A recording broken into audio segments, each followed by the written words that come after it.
ಬಸವಣ್ಣನವರ ಜಯಂತಿಯನ್ನು ಆಚರಿಸುವುದರ ಜೊತೆಗೆ ಅವರ ವಿಚಾರಧಾರೆಯಂತೆ ನಡೆದು ಅನುಯಾಯಿಗಳಿಗಾಗಿ ಬದುಕೋಣ ಎಂದು ಕಾಗಿನೆಲೆ ಅಭಿವೃದ್ಧಿ ಪ್ರಾಧಿಕಾರದ ಆಯುಕ್ತ ಮುಕ್ಕಣ್ಣ ಕರಿಗಾರ ತಿಳಿಸಿದರು.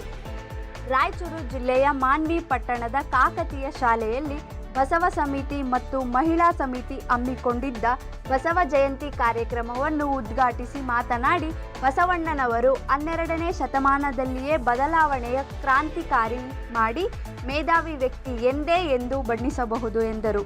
ಉಪನ್ಯಾಸಕಿ ರೇಖಾ ಪಾಟೀಲ್ ಮಾತನಾಡಿ, ಇಂದು ನಾವು ಎಲ್ಲ ರೀತಿಯಲ್ಲಿ ಬದಲಾವಣೆಯಾಗಿದ್ದೇವೆ. ಆದರೆ ನಾವು ಹೇಗಿದ್ದೀವಿ ಎಂಬ ಸಂಸ್ಕಾರವನ್ನು ಮರೆತು ಬಿಟ್ಟು ಮಕ್ಕಳಿಗೆ ತಿಳಿ ಹೇಳುವ ಸಂಸ್ಕಾರದ ಪಾಠಗಳು ಇವೆಲ್ಲವಾಗಿ ಎಂದು ಸಂಸ್ಕಾರದ ಪಾಠಗಳು ಇಲ್ಲವಾಗಿವೆ ಎಂದು ಕಳವಳ ವ್ಯಕ್ತಪಡಿಸಿದರು. ಮಾನ್ವಿ ಘಟಕ ಮಾಡ್ತಾ ಇದೆ. ತುಂಬಾ ಶ್ಲಾಘನೀಯವಾದಂತಹ ಒಂದು ಕಾರ್ಯ ಅಂತ ನಾನು ಈ ಒಂದು ವೇದಿಕೆ ಮುಖಾಂತರ ಹೇಳಕ್ಕೆ ಇಷ್ಟಪಡ್ತೇನೆ.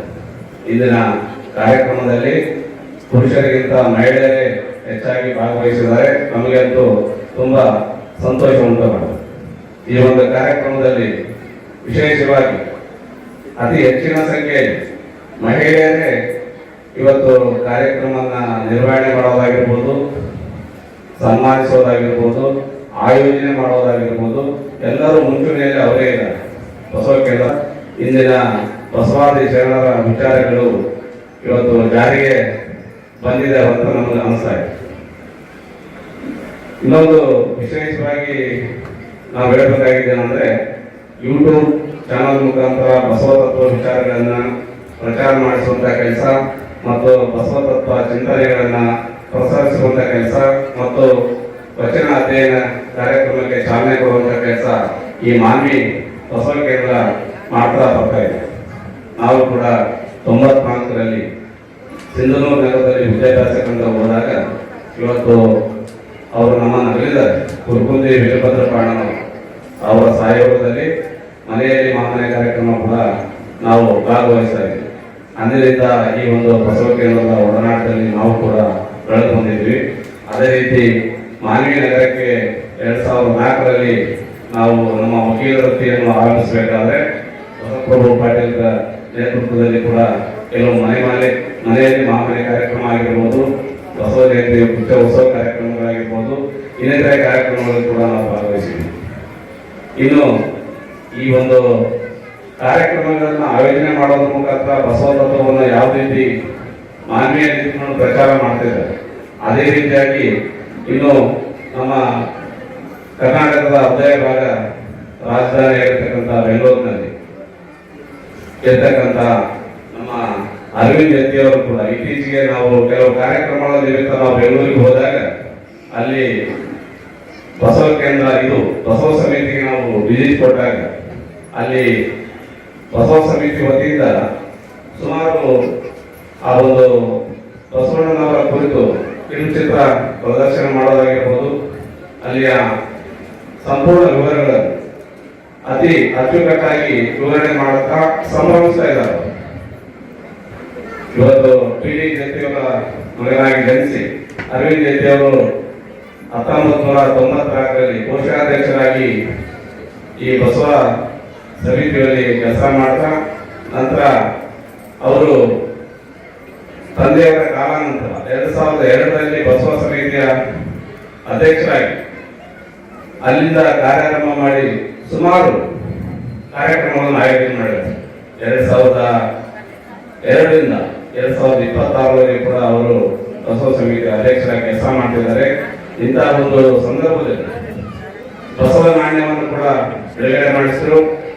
ಅದೇ ರೀತಿ ಅಲ್ಲಿನ ಎಂ.ಎಂ. ಕಲಬುರ್ಗಿ ಅವರ ಒಂದು ಸಹಯೋಗದೊಂದಿಗೆ 12ನೇ ಶತಮಾನದ 126 ವಚನಕಾರರ ಸುಮಾರು 2400 ವಚನ 40 ಭಾಷೆಗಳಿಗೆ ಭಾಷಾಂತರ ಮಾಡುವಂತ ಕೆಲಸವನ್ನು ಕೂಡ ಅವರು ಮಾಡಿ ಲೋಕಾರ್ಪಣೆ ಮಾಡಿದರು. ಅದೇ ರೀತಿಯಾಗಿ ಅವರು ಸ್ವತಃ ಮೆಕ್ಯಾನಿಕಲ್ ಇಂಜಿನಿಯರ್ ಆಗಿ ಪದವಿಯನ್ನು ಹೊಂದಿದ್ರು ಕೂಡ ಇಡೀ ವಿಶ್ವದಲ್ಲಿ ಅತಿ ಹೆಚ್ಚು ಯಮಹಾ ಮೋಟಾರ್ ಸೈಕಲ್ ಮಾರಾಟ ಮಾಡುವಂತ ಹೆಗ್ಗಳಿಕೆ ಅವರಿಗಿತ್ತು. 100 ಕೋಟಿ ವ್ಯವಹಾರಗಳನ್ನು ಅವರು ಹೊಂದಿದ್ರು ಕೂಡ. ವರ್ಷಗಳ ಹಿಂದೆ ಆಗಿ ಹೋದಂತಹ ಬಸವಣ್ಣ 12ನೇ ಶತಮಾನದ ಬಸವಣ್ಣ 21ನೇ ಶತಮಾನದಲ್ಲೂ ನಾವು ಯಾಕೆ ಸ್ಮರಿಸಬೇಕು? ಕಾಲ ಕಾಲಕ್ಕೂ ಈಗ ಶತಮಾನಗಳು ಕಳೆದು ಹೋಗಿದ್ದಾವೆ, ಯುಗಗಳೇ ಉಳಿದು ಹೋಗಿದ್ದಾವೆ, ಹೌದಾ? 900 ವರ್ಷಗಳ ಮೇಲ್ಪಟ್ಟಾಯ್ತು ಬಸವಣ್ಣ ಹೋಗಿ. ಆದ್ರೂ ನಾವು ಇವತ್ತು ಬಸವಣ್ಣನ ನೆನೀತೀವಿ. ಕಾಲ ನೀರಿನಂತೆ ಹರಿತಾ ಹೋಗುತ್ತೆ, ಆದ್ರೆ ಕಾಲಘಟ್ಟದಲ್ಲಿ ಬಂದಂತಹ ಮಹನೀಯರ ಅಂತರಂಗದ ವಿಚಾರಗಳೇನಿದಾವಲ್ಲ, ಮನುಷ್ಯನ ಅಂತರಂಗಕ್ಕೆ ತಲುಪಿದಾಗ ಕಾಲ ಕಾಲಕ್ಕೂ ಕೂಡ ಅವು ಸದಾ ಬೆಳಕನ್ನ ಚೆಲ್ತಾ ಇರ್ತವೆ. ಎಷ್ಟೇ ಕಾಲಗಳು ಉರುಳಿ ಹೋದ್ರೂ ಕೂಡ, ಯುಗಗಳು ಉರುಳಿದ್ರೂ ಕೂಡ ಅವರ ವಿಚಾರಗಳು ನಮಗೆ ಇವತ್ತು ಪ್ರಸ್ತುತ, ಹೌದಾ?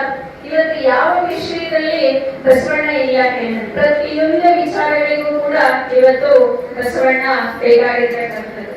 ಪ್ರಸ್ತುತ ನಮ್ಮ ಜೀವನ ಹೇಗಿದೆ ಅಂತಂದ್ರೆ ನಾವಿವತ್ತು ಸಾಕಷ್ಟು ಕಲಿತಾ ಇದ್ದೀವಿ, ಹೌದಾ? ಪೂಜ್ಯರು ಒಂದ್ ಕಡೆ ಹೇಳ್ತಾರೆ, ವಿದ್ಯೆ ಬಂತು ವಿನಯ ಹೋಯಿತು. ವಿದ್ಯೆ ಸಾಕಷ್ಟು ಕಲಿತಾ ಇದ್ದೀವಿ, ಇವತ್ತು ನಾವು ದೊಡ್ಡ ದೊಡ್ಡ ಡಿಗ್ರಿಗಳನ್ನ ಪಡ್ಕೊಳ್ತಾ ಇದ್ದೀವಿ, ಡಾಕ್ಟರ್ ಆಗ್ತಾ ಇದೀವಿ, ಇಂಜಿನಿಯರ್ ಆಗ್ತಾ ಇದೀವಿ, IIT ಕಳಿಸ್ತಾ ಇದೀವಿ, ಮಕ್ಕಳಿಗೆ ಹೈಯರ್ ಎಜುಕೇಶನ್ ಕೊಡ್ತಾ ಇದೀವಿ. ಆದ್ರೆ ದೊಡ್ಡವರನ್ನ ಗೌರವಿಸ್ಬೇಕು, ಹಿರಿಯರನ್ನ ನಾವು ಗೌರವದಿಂದ ಮಾತಾಡಿಸ್ಬೇಕು, ನೋಡ್ಕೊಳ್ಬೇಕು ಅನ್ನುವಂತಹ ವಿನಯ ಮಕ್ಕಳಲ್ಲಿ ಕಡಿಮೆ ಆಗ್ತಾ ಇದೆ. ಎಲ್ಲೋ ಒಂದ್ ಕಡೆ ವಿದ್ಯೆ ಬಂತು ವಿನಯ ಹೋಯ್ತು, ಬುದ್ಧಿ ಬಂತು ಶ್ರದ್ಧೆ ಹೋಯ್ತು. ಶ್ರದ್ಧೆ ಇಲ್ಲ, ತಾಳ್ಮೆ ಇಲ್ಲ ಯಾರಲ್ಲೋ. ಬುದ್ಧಿ ಬಂದಿದೆ, ನಾನೇ ಶ್ರೇಷ್ಠ, ನನಗೆ ಬಹಳಷ್ಟು ಗೊತ್ತು ಅನ್ನುವಂಥದ್ದಲ್ಲೇ ಹೋಗ್ತೀವಿ ನಾವು. ಇನ್ನೊಬ್ಬರ ವಿಚಾರಗಳಿಗೆ, ಇನ್ನೊಬ್ಬರ ಮಾತುಗಳಿಗೆ ನಾವು ಎಷ್ಟು ಗೌರವ ಕೊಡ್ತಾ ಇದ್ದೀವಿ, ಕೇಳ್ತಾ ಇದ್ದೀವಿ. ಹಾಗಾಗಿ ಎಲ್ಲರ ಮಾತುಗಳನ್ನು ಗೌರವಿಸ್ಬೇಕು, ಎಲ್ಲರ ಮಾತುಗಳನ್ನ ಕೇಳ್ಬೇಕು. ಹಾಗಾದ್ರೆ ನಮ್ಮ ವಿಚಾರಗಳಿಗೆ ಬೆಲೆ ಬರೋದಕ್ಕೆ ಸಾಧ್ಯ. ಹಾಗಾಗಿ ಬುದ್ಧಿ ಬಂತು ಶ್ರದ್ಧೆ ಹೋಯ್ತು, ಸಮೃದ್ಧಿ ಬಂತು ಸಂಸ್ಕೃತಿ ಹೋಯ್ತು. ಇಷ್ಟೇ ಚೆನ್ನಾಗಿ ಹೇಳ್ತಾರೆ ನೋಡ್ರಿ. ಇವತ್ತು ಸಮೃದ್ಧಿ ಇದೆ, ನಮ್ಮಲ್ಲಿ ಸಾಕಷ್ಟು ಹಣ ಇದೆ, ದೊಡ್ಡ ದೊಡ್ಡ ಮನೆಗಳಿದಾವೆ, ಬಂಗ್ಲೆಗಳಿದಾವೆ, ಎಲ್ಲ ಇದೆ. ಆದ್ರೆ ನಮ್ಮ ಸಂಸ್ಕೃತಿನೇ ಇಲ್ಲ. ಮನೆಯಲ್ಲಿ ಹೇಗಿರ್ಬೇಕು, ಯಾರನ್ನ ಹೇಗೆ ಗೌರವಿಸ್ಬೇಕು, ಅತಿಥಿ ದೇವೋಭವ ಅಂತಕ್ಕಂಥದ್ದು, ಎಲ್ಲರನ್ನ ನಮ್ಮೂರು ಅಂತ ಒಪ್ಕೊಳ್ತಕ್ಕಂಥದ್ದು ಮನಸ್ಥಿತಿ ಇವತ್ತಿಲ್ಲ. ದೀರ್ಘಾಯುಷ್ಯ ಬಂತು, ಸಮಾಧಾನ ಹೋಯಿತು. ಇವತ್ತು ದೀರ್ಘಾಯುಷ್ಯ ಸಿಕ್ಕಿದೆ ನಮ್ಗೆ, ಯಾಕಂದ್ರೆ ಇವತ್ತು ಎಲ್ಲರಿಗೂ ಔಷಧಿ ಕಂಡುಕೊಂಡಿದ್ದೀವಿ ನಾವು. ಎಂತ ರೋಗಗಳು, ಏನ್ ದೇಹಕ್ಕೆ ಒಂದು ಸಣ್ಣ ಗಾಯ ಒಂದು ನಾಡಿ ಕೆಳಗುತ್ತಿದ್ದಾವೆ. ಹಾಗೆ ಇಹ ಪದಗಳು ಒಂದು ಒಬ್ಬ ವ್ಯಕ್ತಿ ಎರಡು ಮುಖಗಳು, ಒಂದನ್ನು ಬಿಟ್ಟು ಮತ್ತೊಂದು ಇಲಾಗದು. ಆದ್ದರಿಂದ ನೀವು ಬರೀ ದೇವರುವುದನ್ನು ಹೋಗಬೇಡಿ, ನಿಮ್ಮ ಮರೆತದ ಬದುಕನ್ನೇ ಚೆನ್ನಾಗಿ ಮಾಡಿ ಅರ್ಥಪೂರ್ಣವಾಗಿ ಪಡೆಯತಕ್ಕಂಥ ಸಂದೇಶವನ್ನ ಬಸವಣ್ಣನವರು ತಂದೆಯೇ ಕೊಟ್ಟಿದ್ದಾರೆ. ನಾನು ಇವತ್ತ ಈಗ ನಾನು ಬಸವ ಸಂಸ್ಕೃತಿಯ ಬಗ್ಗೆ ಮಾತಾಡಕ್ಕೆ ಇಷ್ಟಪಡ್ತೀನಿ. ಬಸವ ಸಂಸ್ಕೃತಿ ಇವತ್ತು ನಮ್ಮ ದೇಶದ ವಿಶ್ವದ ಸಂಸ್ಕೃತಿ ಆಗಬೇಕಾಗಿದೆ. ಯಾಕಂದ್ರೆ ಬಸವ ನಮ್ಮಲ್ಲಿ ಸಂಸ್ಕೃತಿ ಕೂಡ ಈಗ ನಮ್ಮ ನಾಡಲ್ಲಿ ಒಂದು ವಿದ್ಯಮಾನ ಏಕ ಸಂಸ್ಕೃತಿ, ಏಕ ಧರ್ಮ, ಏಕ ಭಾಷೆ ಎಲ್ಲ ಈಗ ನಮ್ಮ ಹೇರಿಕೆಯ ಪ್ರಕ್ರಿಯೆಗಳು. ನೀವು ನೋಡ್ಬೋದು ಈಗ ಸನಾತನ ಧರ್ಮ ಬಟ್ ಒಮ್ಮಿಗೆ ನಾನು ಯಾವ ಧರ್ಮ ಯೋಗ್ಯ ಇಲ್ಲ, ಯಾರನ್ನು ತಿಳಿಸಿಲ್ಲ, ನನ್ನ ವಿಚಾರ ನಿಮ್ಗೆ ಅಷ್ಟೇ. ಸನಾತನ ಧರ್ಮ ಯಾವುದು ನಮ್ಮಲ್ಲಿ ಯಾವುದು ಪ್ರಶ್ನೆ ಮಾಡಿದೆ, ಸನಾತನ ತಿಂತಾರೆ. ಅದು ಯಾವುದು ಸನಾತನ ಧರ್ಮ? ಈ ದೇಶದ ಎಲ್ಲ ಧರ್ಮ ಶೈವ ಸಂಸ್ಕೃತಿ. ಶೈವ ಧರ್ಮ ಭಾರತದ ಸನಾತನ ಧರ್ಮ. ಆದರೆ ನಾವೆಲ್ಲ ದ್ರಾವಿಡ ಸಂಸ್ಕೃತಿಯು ಅದನ್ನು ಮರೆತಿದ್ದೀವಿ. ಹಾಗಾಗಿ ಇನ್ನೊಬ್ಬರು ಹೇಳ್ತಕ್ಕಂಥ ಹೇರಿಕೆಯ ಧರ್ಮಗಳನ್ನ, ಹೇರಿಕೆಯ ಸಂಸ್ಕೃತಿಯನ್ನ ನಮ್ಮದನ್ನಾಗಿ ನಾವು ಸ್ವೀಕರಿಸುವ ಅಧ್ಯಯನಕ್ಕೆ ಹೊಸಾಗಿದೆ. ಆದರೆ ನೋಡಿ ಬಸವಣ್ಣ ಯಾಕೆ ಮುಖ್ಯ ವಸ್ತು ಅಂದರೆ ಈ ಸನಾತನ ಧರ್ಮದ ಪ್ರತಿನಿಧಿಯಾಗಿ ನಮ್ಮಲ್ಲಿ ಯಾರು ಹೇಳ್ತಾರೆ? ಗೀತಾಚಾರ್ಯ ಶ್ರೀಕೃಷ್ಣನನ್ನ ನಮ್ಮ ಸನಾತನ ಧರ್ಮ ಹೇಳ್ತಾರೆ. ನಾವು ಹೇಳ್ತೀವಿ ಕೃಷ್ಣ ಮತ್ತು ಬಸವಣ್ಣ ಹೇಗೆ ಬಿದ್ದರು ಅಂತ. ಕೃಷ್ಣ ಮೂಲಕ ಅವನು ಕೂಡ ಶೂದ್ರನೇ, ಗೋಪಾಲಕ, ಬಲ್ಲರ ಕುಲದಿಂದ ಬಂದವನು.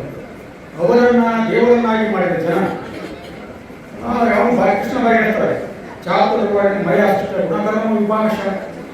ಚಾತುರ್ವರ್ಣ ಮಯಾಷ್ಟ ಗುಣಕರ್ಮ ವಿಭಾಷ. 4 ವರ್ಣಗಳನ್ನ ಮನೆ ಹುಟ್ಟಿಸಿದ್ದೇನೆ, ಅವರ ಗುಣಕರ್ಮಗಳನ್ನು ಸಾರವಾಗಿ ಕೃಷ್ಣ ಹೇಳ್ತಾನೆ. ಸ್ವತಃ ಆ ಕೃಷ್ಣನೇ ಶೂದ್ರ. ಶೂದ್ರನಾದ ಕೃಷ್ಣನಿಂದ ಇವರು ಆಮೇಲೆ ಕಳಿಸ್ತಾರೆ. ಅಂದ್ರೆ ಬುದ್ಧಿವಂತ ಹೇಳ್ತಾರೆ, ಸ್ವಯಂ ಶೂದ್ರನಾದವರೇ ಶೂದ್ರನ ಪರಿಗಣಿಸ್ತಾರೆ. ಅಂದ್ರೆ ಬೆಳಗನ್ನು ಮಾತಾಡ್ತಾರೆ. ಅಲ್ಲಿ ಆಮೇಲೆ ಈ ದೇಶದಲ್ಲಿ ನಮ್ಮಲ್ಲಿ ಯಾವುದು ಸನಾತನ ಸಂಸ್ಕೃತಿ ಹೇಳ್ತಾರಲ್ಲ, ಆ ಸನಾತನ ಸಂಸ್ಕೃತಿಯ ಭೇದದ ಏನಿದೆ, ನಮ್ಮ ಎಲ್ಲ ದೇಶದ ಅಸಮಾನತೆ ಎಂಬುದು ಪುರುಷ ಸೂಕ್ತ ಇದೆ. ಪುರುಷ ಸೂಕ್ತ, ಆ ಪುರುಷ ಸೂಕ್ತದಲ್ಲಿ ಪರಮಾತ್ಮ ವಿರಾಟ್ ಪುರುಷನ ತಲೆಯಿಂದ ಬ್ರಾಹ್ಮಣರು ಪಾಲ್ಗೊಂಡ ಕ್ಷತ್ರಿಯರು ಬಟ್ಟೆಯಿಂದ ವೈಶ್ಯರು ಪಾದ ಶೂದ್ರರು ಬಂದಂತ ಅಧಿಕಾರಬೇಕು. ಅದನ್ನೇ ಗೀತಾಚಾರ್ಯ ಅತಿ ಪುರುಷ ಸೂಕ್ತದ ತತ್ವವನ್ನೇ ಇಲ್ಲಿ ಚಾತುರ್ವರ್ಣ ಮಯಸ್ಕ ಗುಣಕರ್ಮ ವಿಭಾಷ. ವರದಿ ಶಫೀಕ್ ಹುಸೇನ್.